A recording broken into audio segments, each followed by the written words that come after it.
तो आज हम महाभारत की कहानी में और गहरे उतर रहे हैं। दूसरा महत्वपूर्ण पर्व, सभा पर्व। हाँ, सभा पर्व। पिछले पड़ाव में, आदि पर्व में, हमने कुरु वंश की नींव, पांडवों कौरवों के जन्म, उनकी शिक्षा, इन सब पर बात की थी। बिल्कुल, एक तरह से स्टेज सेट हुआ था। हाँ, और अब सभा पर्व हमें ले जाता है एक ऐसी दुनिया में जहां भव्यता है, बहुत चमक दमक है, लेकिन उसी के पीछे ईर्ष्या, छल और अपमान की एक गहरी कहानी छुपी है। सही कहा। ये वो अध्याय है जिसने आने वाले महाविनाश मतलब कुरुक्षेत्र युद्ध की असली नींव रखी। हम देखेंगे कि कैसे एक शानदार महल और पासे का एक खेल, कैसे उन्होंने इतिहास का रुख बदल दिया। बिल्कुल, आदि पर्व ने नींव रखी और कह सकते हैं कि सभा पर्व ने उस इमारत में पहली और शायद सबसे अहम दरार डाली। अच्छा। इंद्रप्रस्थ में पांडवों का वो ऐश्वर्य, वो माया सभा, फिर युधिष्ठिर का राजसूय यज्ञ, ये सब उन्हें बहुत ऊंचाई पर ले गया। हाँ, प्रसिद्धि के शिखर पर। बिल्कुल, लेकिन यही ऊंचाई हस्तिनापुर में, खासकर दुर्योधन के दिल में ईर्ष्या की ऐसी आग भड़का देती है जो फिर बुझती नहीं। ये पर्व दिखाता है कि कैसे व्यक्तिगत भावनाएं मतलब ईर्ष्या, अपमान का एहसास, ये कैसे पूरे राज्य का भविष्य तय कर सकती हैं, बिगाड़ सकती हैं। तो चलिए इसी भव्यता से शुरू करते हैं। कहानी इंद्रप्रस्थ से तेज होती है। खांडोप्रस्थ जलाकर इंद्रप्रस्थ बसाया गया। हाँ। और फिर वहां पांडवों के सम्मान में, जैसा कहते हैं, असुरों के वास्तुकार थे मयदानव। उन्होंने एक अद्भुत महल बनाया, माया सभा। हाँ, मयदानव। सुना है ये कोई साधारण इमारत नहीं थी, मतलब जादू और भ्रम का एक नमूना था। हाँ बिल्कुल, माया सभा की खासियत ही उसका भ्रम जाल था। अच्छा, कैसा भ्रम? वर्णन मिलते हैं कि वहां स्फटिक मणि के फर्श ऐसे लगते थे जैसे पानी हो, और जहां सच में पानी के कुंड थे वो ठोस जमीन जैसे लगते थे। अरे हाँ, कहीं दीवारें दिखती थीं पर होती नहीं थीं, और कहीं दरवाजे होते थे पर नजर नहीं आते थे। कमाल है। दीवारों पर बेशकीमती रत्न जड़े थे जिनकी चमक से पूरी सभा बिना दियों के ही रोशन रहते थे। अच्छा। कहते हैं कि मयदानव ने ये अर्जुन के प्रति कृतज्ञता दिखाने के लिए बनाया था, क्योंकि अर्जुन ने उन्हें खांडव दहन के समय बचाया था। ओह, ये बात है। हाँ, युधिष्ठिर और बाकी पांडव भी इसे देखकर हैरान थे। ये सिर्फ महल नहीं था, ये पांडवों की बढ़ती शक्ति, उनके वैभव और देवताओं के आशीर्वाद का प्रतीक बन गया था। और इसी माहौल में, इसी ऐश्वर्य के बीच युधिष्ठिर ने वो कदम उठाया जिसने उन्हें सम्राटों का सम्राट बनाने की तरफ बढ़ाया, राजसूय यज्ञ। हाँ, राजसूय यज्ञ। ये कृष्ण ने सलाह दी थी इसकी, है ना? हाँ, कृष्ण का मार्गदर्शन तो था ही। राजसूय यज्ञ सिर्फ एक पूजा पाठ नहीं था, ये एक तरह की राजनीतिक घोषणा भी थी। अच्छा, किस तरह की? ये युधिष्ठिर की सार्वभौमिक श्रेष्ठता, मतलब उनके चक्रवर्ती सम्राट होने का दावा था। इस यज्ञ में शामिल होने के लिए और युधिष्ठिर की अधीनता स्वीकार करने के लिए पूरे भारतवर्ष से राजा महाराजा आए और अपने साथ अनगिनत उपहार लाए, सोना, चांदी, रत्न, घोड़े, हाथी। इंद्रप्रस्थ उस वक्त शक्ति और वैभव का केंद्र बन गया था। वाह! ये पांडवों के गौरव का शायद सबसे ऊंचा मुकाम था। हर तरफ उनकी जय जयकार हो रही थी, उनका यश फैल रहा था। लेकिन जैसा होता है, किसी की इतनी खुशी देखकर कोई और दुखी हो जाता है। हस्तिनापुर में दुर्योधन पर क्या असर हो रहा था इस सब का? दुर्योधन तो पहले से ही पांडवों से जलता था। उनकी तरक्की उसे देखी नहीं जाती थी। तो इंद्रप्रस्थ का ये वैभव और युधिष्ठिर के राजसूय यज्ञ की सफलता देखकर वो ईर्ष्या से सुलग उठा। और ये ईर्ष्या फिर अपमान में बदल गई जब वो खुद माया सभा के भ्रम में फंस गया। हाँ बिल्कुल, यहाँ पर वो प्रसिद्ध घटना आती है। हाँ, वो घटना जिसने शायद आग में घी डाला। कहते हैं दुर्योधन माया सभा में घूम रहा था और उसने एक स्फटिक के फर्श को पानी समझ लिया। हाँ, जो पानी जैसा दिखता था। हाँ, और अपने कपड़े ऊपर उठा लिए कि भीग न जाएं। लोग मुस्कुरा दिए होंगे शायद। हाँ, थोड़ी हंसी तो हुई होगी। और फिर आगे जहां सचमुच पानी का कुंड था, उसे ठोस जमीन समझ बैठा और धड़ाम से गिर पड़ा। बिल्कुल, और इस पर तो भरी सभा में ठहाके लगे। कुछ विवरण कहते हैं कि भीम तो अपनी हंसी रोक ही नहीं पाए, जोर से हंसे।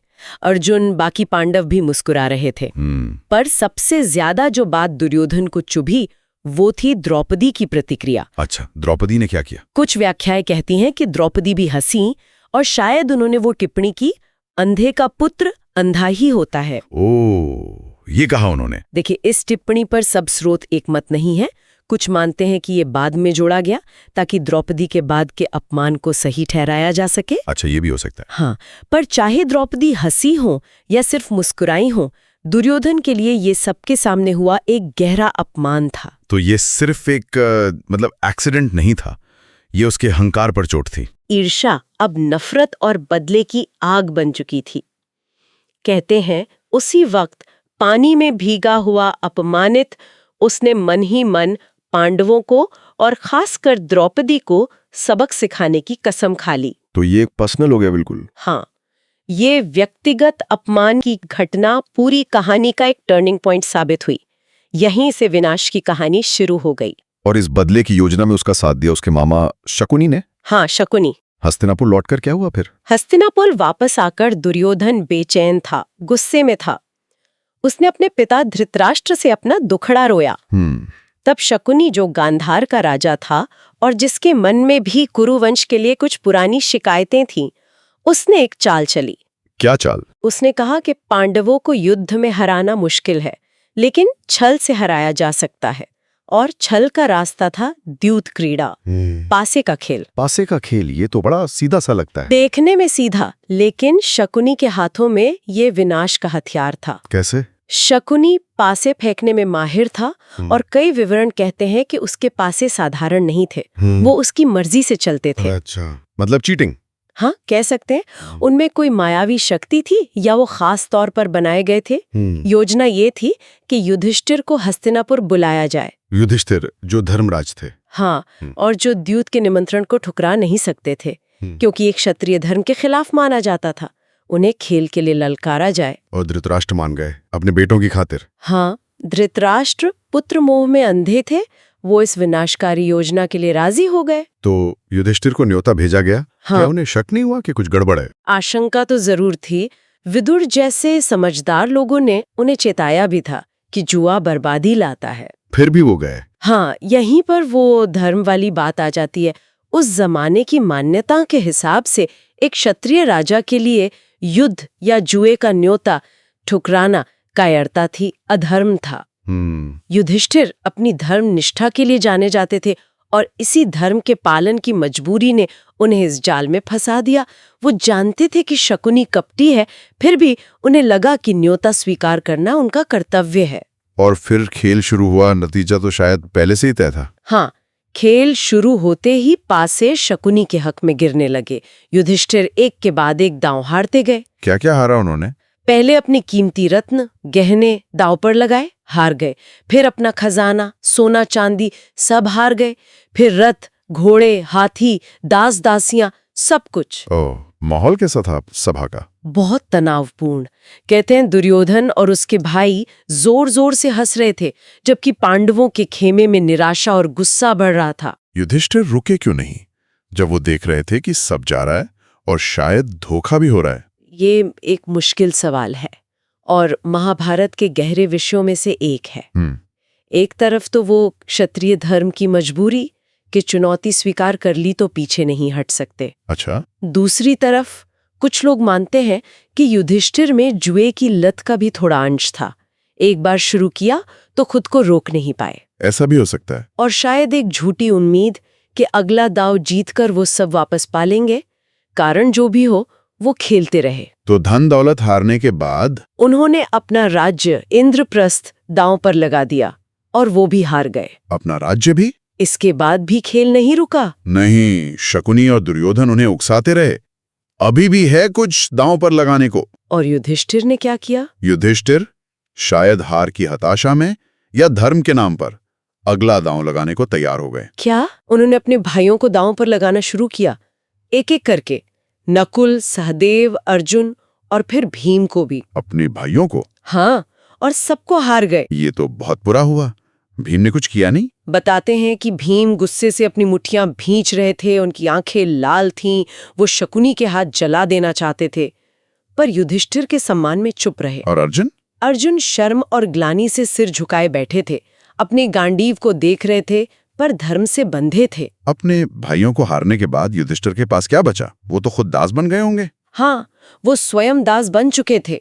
शकुनी ने फिर उकसाया, युधिष्ठिर, अभी भी तुम्हारे पास एक रत्न है जिसे दांव पर लगा सकते हो। कौन सा रत्न है? और तब युधिष्ठिर ने वो कदम उठाया जिसने इतिहास को हमेशा के लिए बदल दिया। उन्होंने अपनी पत्नी 5 पांडवों की महारानी द्रौपदी को दांव पर लगा दिया। क्या द्रौपदी को? ये तो अविश्वसनीय है। हाँ, ये क्षण महाभारत की कहानी का सबसे काला और सबसे विवादास्पद मोड़ है। सभा में क्या हुआ? सन्नाटा छा गया। भीष्म, द्रोण, विदुर सब सन्न रह गए, लेकिन किसी ने युधिष्ठिर को रोका नहीं। किसी ने नहीं? नहीं। और शकुनी ने पासे फेंके और युधिष्ठिर द्रौपदी को भी हार गए। हे भगवान, इसके बाद क्या हुआ? द्रौपदी को जब पता चला होगा? इसके बाद जो हुआ वो कुरु वंश के माथे पर लगा सबसे बड़ा कलंक माना जाता है।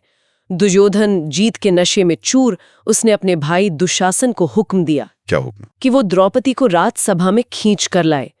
द्रौपदी उस समय रजस्वला थीं और एक ही वस्त्र में थीं। Oh no. दुशासन गया और बलपूर्वक द्रौपदी को उनके बालों से पकड़कर घसीटते हुए भरी सभा में ले आया। ये तो बहुत ही भयावह है। हाँ, सब बड़े बुजुर्ग, गुरु, राजा महाराजा वहां मौजूद थे, लेकिन ज्यादातर चुप रहे, दुर्योधन के डर से या धर्म संकट में फंसे होने के कारण। लेकिन द्रौपदी, उन्होंने इस अपमान को सहा नहीं होगा? नहीं, द्रौपदी साधारण स्त्री नहीं थी, अपमानित थीं, असहाय थीं, लेकिन उनके अंदर की आग बुझी नहीं थी। उन्होंने क्या किया? उन्होंने उस भरी सभा में जहां बड़े-बड़े ज्ञानी और योद्धा थे, एक ऐसा सवाल पूछा जिसने सबको चुप करा दिया। क्या सवाल? उनकी आवाज गूंजी, सभासदों, मैं आपसे न्याय चाहती हूँ। मुझे बताइए, जो व्यक्ति पहले खुद को हार चुका है, जो खुद दास बन चुका है, उसे अपनी पत्नी को दांव पे लगाने का क्या अधिकार है? बिल्कुल सही सवाल। क्या मैं एक दास की संपत्ति हूँ या स्वतंत्र? पहले इसका जवाब दें, फिर मुझे ले जाएं। क्या जवाब मिला? किसी ने दिया जवाब? यही तो दुख की बात है। द्रौपदी के इस सीधे तर्कपूर्ण सवाल का किसी के पास कोई जवाब नहीं था। भीष्म पितामह, द्रोणाचार्य। भीष्म पितामह ने कहा कि धर्म की गति बड़ी बारीक है, वो इस सवाल का जवाब नहीं दे सकते। गुरु द्रोणाचार्य, कृपाचार्य सब सिर झुकाए खड़े रहे। विदुर ने भी कुछ नहीं कहा? विदुर ने विरोध करने की कोशिश की, पर उनकी बात सुनी नहीं गई। ये क्षण दिखाता है कि सभा में मौजूद हर व्यक्ति का नैतिक पतन हो चुका था। या तो वो जवाब जानते नहीं थे, या जानते हुए भी बोलने की हिम्मत नहीं कर सके। द्रौपदी अकेली खड़ी अपने हक के लिए लड़ रही थीं, और पूरी सभा चुप थी। और फिर दुर्योधन और उसके भाइयों ने तो हद ही कर दी होगी। हाँ, दुर्योधन ने द्रौपदी का और अपमान करने के लिए दुशासन को उनका वस्त्र खींचने का हुक्म दिया, जिसे चीरहरण कहते हैं। हाँ, सुना है इसके बारे में। ये बहुत ही पीड़ादायक वर्णन है महाभारत में। जब द्रौपदी को लगा कि कोई उनकी रक्षा नहीं करेगा, तो उन्होंने भगवान कृष्ण को पुकारा। और कृष्ण ने मदद की? कथाओं के अनुसार हाँ, कृष्ण की कृपा से द्रौपदी का वस्त्र बढ़ता ही गया। दुशासन खींचते खींचते थक गया, पर द्रौपदी निर्वस्त्र नहीं हुई। इसी बीच सभा में अपशकुन होने लगे, गीदड़ रोने लगे। इससे धृतराष्ट्र डर गए। अच्छा, तो आखिरी में धृतराष्ट्र ने कुछ किया? हाँ, इन अपशकुनों से डरकर और शायद विदुर और गांधारी के समझाने पर भी धृतराष्ट्र ने मामले को संभालने की कोशिश की। क्या किया उन्होंने? उन्होंने द्रौपदी को बुलाया, उनसे माफी मांगी और वरदान मांगने को कहा। द्रौपदी ने क्या मांगा? पहले वरदान में युधिष्ठिर की दास्ता से मुक्ति मांगी, दूसरे में बाकी पांडवों की उनके शस्त्रों समेत दास्ता से मुक्ति मांगी। बस 2? हाँ, धृतराष्ट्र ने तीसरा वरदान भी देना चाहा, पर द्रौपदी ने कहा कि शतराणी 2 ही वरदान मांगती हैं। धृतराष्ट्र ने खुश होकर पांडवों का हारा हुआ राज्य और सारी संपत्ति भी उन्हें वापस लौटा दी। अच्छा, तो सब ठीक हो गया? लगा कि संकट टल गया? हाँ, कुछ देर के लिए तो ऐसा ही लगा। लेकिन ये राहत शायद ज्यादा देर टिकी नहीं। बिल्कुल नहीं। पांडव इस तरह बचकर निकल गए, इससे दुर्योधन, कर्ण और शकुनी गुस्से से भर उठे। वाओ। उन्होंने धृतराष्ट्र पर फिर से दबाव डाला कि पांडवों को एक और बार जुआ खेलने के लिए बुलाया जाए, आखिरी बार। एक और बार? अब क्या शर्त थी? इस बार शर्त और भी भयानक थी, ये कि जो पक्ष हारेगा उसे 12 साल का वनवास भोगना होगा। 12 साल? और उसके बाद 1 साल का अज्ञातवास, मतलब छिप कर रहना होगा। और अगर अज्ञातवास के दौरान उनकी पहचान खुल रही, तो उन्हें फिर से 12 साल का वनवास भोगना होगा। ये तो बहुत कड़ी शर्त थी। और युधिष्ठिर फिर से मान गए, इतना सब होने के बाद भी? ये फिर वही धर्म संकट, वही नियति का खेल था। धृतराष्ट्र ने बुलाए और शायद क्षत्रिय हट के कारण युधिष्ठिर फिर से खेलने को तैयार हो गए। और नतीजा? खेल हुआ। शकुनी के कपटी पासों ने फिर अपना काम किया। युधिष्ठिर ये आखिरी दाव भी हार गए। और इस हार का मतलब था 13 साल का निर्वासन। हाँ, इस दूसरी और आखिरी हार ने पांडवों और द्रौपदी के भाग्य पर मुहर लगा दी। उन्हें अपना राजपाट, महल सब कुछ छोड़कर वल्कल वस्त्र पहनकर 13 सालों के लिए जंगल जाना पड़ा। जब वो हस्तिनापुर से निकल रहे थे तो कहते हैं दुर्योधन और उसके भाई उनका मजाक उड़ा रहे थे, जबकि भीष्म, द्रोण, विदुर, कुंती सब दुख और ग्लानि से भरे थे। और पांडवों ने कुछ कहा नहीं लेती। ओह, भीम ने दुशासन की छाती का खून पीने और दुर्योधन की जांग तोड़ने की कसम खाई। अर्जुन ने कर्ण को मारने की और नकुल सहदेव ने भी शकुनी और उसके बेटों को मारने की प्रतिज्ञा ली। तो ये विदाई नहीं थी, ये तो युद्ध का ऐलान था। हाँ बिल्कुल, ये खुला ऐलान था। तो सभा पर्व का अंत पांडवों के वनवास और इन भयानक प्रतिज्ञाओं के साथ होता है। एक भव्य सभा जो गौरव का प्रतीक बनी थी, वो अपमान, अन्याय और आने वाले महायुद्ध के बीजों का खेत बन गई। बिल्कुल। अगर हम पूरे सभा पर्व को देखें तो ये मानवीय भावनाओं का खेल है। ईर्ष्या, अहंकार, अपमान का बदला लेने की इच्छा, और दूसरी तरफ है तथाकथित धर्म और मर्यादा। माया सभा की भव्यता ने ईर्ष्या जगाई, ईर्ष्या से अपमान हुआ, अपमान ने बदले की योजना बनवाई, यानी वो द्यूत क्रीड़ा, और उस खेल ने धर्म के नाम पर अधर्म और अन्याय की सारी हदें पार कर दी। और द्रौपदी का अपमान? द्रौपदी का अपमान वो चिंगारी थी जिसने पांडवों के दिलों में बदले की आग जलाई, और 13 साल का वनवास उस आग को हवा देता रहा, जो आखिर में कुरुक्षेत्र के मैदान में ज्वालामुखी बनकर फटी। ये पर्व दिखाता है कि गलत फैसले, नैतिक पतन और व्यक्तिगत दुश्मनी का नतीजा कितना भयानक हो सकता है। तो ये थी सभा पर्व की कहानी। माया सभा की चकाचौंध से लेकर राजसू यज्ञ के गौरव तक, फिर दुर्योधन का अपमान, पासे के खेल का छल, द्रौपदी के चीरहरण का वो भयानक पल, और आखिर में पांडवों का वनवास। एक ऐसा अध्याय जिसने महाभारत की पूरी दिशा ही बदल दी। हाँ बिल्कुल। और जाते जाते एक विचार छोड़ जाते हैं श्रोताओं के लिए। जरूर। ये पूरी घटना हमें सोचने पर मजबूर करती है। क्या धर्म या कर्तव्य का पालन हमेशा आंख बंद करके करना सही होता है? मतलब युधिष्ठिर ने क्षत्रिय धर्म का पालन करने के नाम पर जुआ खेला और सब कुछ हार गए, यहाँ तक कि खुद को और अपनी पत्नी को भी। क्या किसी धर्म या कर्तव्य की ऐसी व्याख्या सही हो सकती है जो इतने विनाशकारी और अनैतिक नतीजों तक ले जाए? बहुत गहरा सवाल है ये। कहाँ कर्तव्य की सीमा खत्म होती है और कहाँ अन्याय शुरू होता है? द्रौपदी का वो सवाल, क्या एक दास अपनी पत्नी को दांव पर लगा सकता है, ये सिर्फ उस सभा के लिए नहीं था, ये हर युग के लिए एक जरूरी नैतिक सवाल है।